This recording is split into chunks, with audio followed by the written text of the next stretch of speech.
Thank you. Thank you. Good morning, everyone. Steve stole my best lines. It's going to be all downhill from here. But in all seriousness, it's particularly good to be here as someone who's been a long-time resident of this area, Washington, D.C., Northern Virginia. It's so gratifying to see this extraordinary investment take life and give even more life to this community. So I'm genuinely grateful just as a citizen of the Commonwealth and someone who also feels very strongly about Washington, D.C. So grateful to Amazon for its presence, for its investment, for its engagement. And as Steve said, I've been doing this now for about 32 years. I started at the State Department back in the early 1990s when President Clinton came in.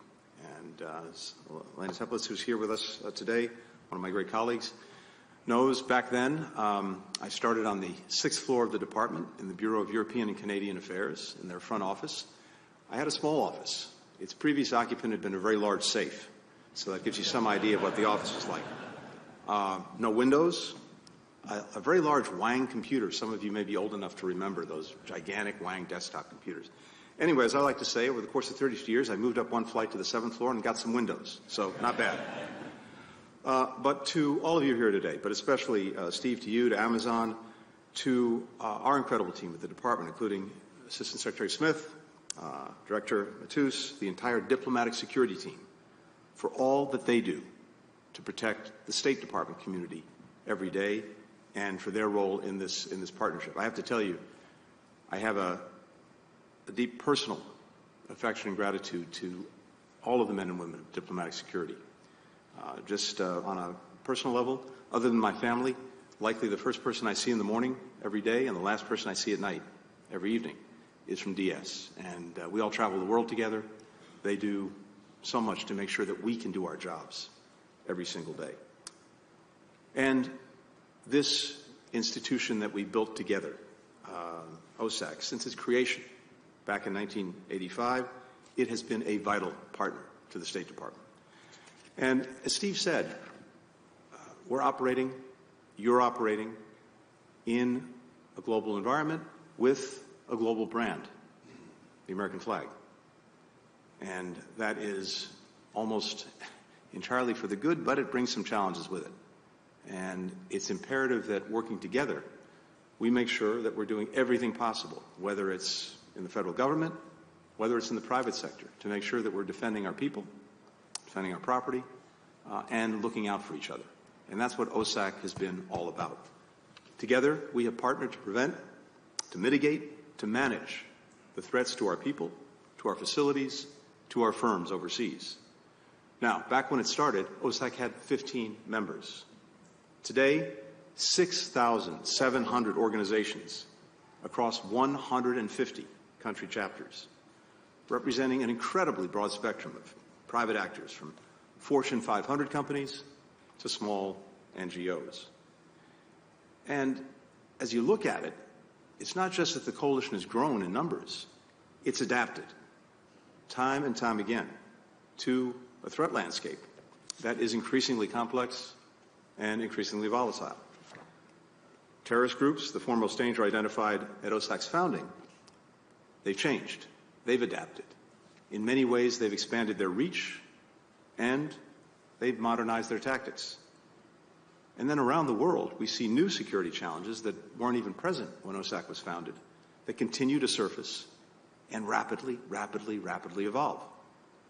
Today, we have OSAC partners who are sharing best practices to safeguard against threats from emerging technologies like AI, like malicious cyber activity, preparing for the security risks that will be exacerbated by things like climate change and more intense hurricanes, droughts, and other extreme weather.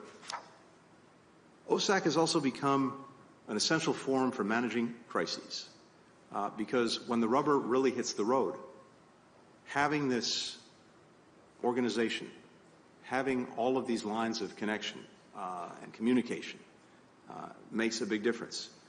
We see members using encrypted communications channels to exchange information on the impacts of conflicts, health emergencies, natural disasters, their impacts on civilians, on infrastructure, on supply chains. We see this working in real time. And this group increasingly plays a coordination role for the security of major events, like World Expos or the Paris Olympics, where OSAC ran a joint operations hub. Earlier this week, the State Department signed a series of MOUs with Elements Health and Security Foundation, the Wildlife Conservation Society, through which OSAC has transitioned from a federal advisory committee to a public-private partnership. And here again, what I've seen over many years in government, but especially now, is the power of these public-private partnerships.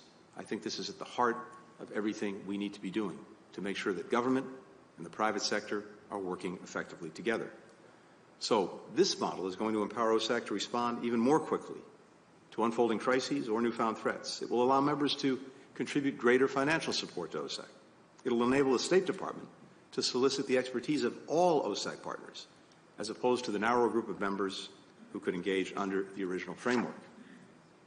At its core, OSAC's mission is to make it safer for Americans to advance our shared interests around the world. Because a world where our fellow citizens can safely travel, safely work, safely trade, safely study, safely live is a better world for our people, a better world for our workers, for enterprises, and I would argue a better world for people everywhere. So I'm really, really pleased to be here today to help kick this off, because I think we've taken an important step this week to further strengthen our ability to deliver on that crucial and enduring mission, a mission that I think is getting even more essential. We're not going back on the fact that we're operating in an interconnected global world. That's not going to change. And we just have to make sure that working together, we can operate in the most safe, the most secure way possible. And thanks to OSAC, we're able to do that. So to each and every one of you, thank you, thank you, thank you for your partnership, and have a great day. Thank you. Thank you.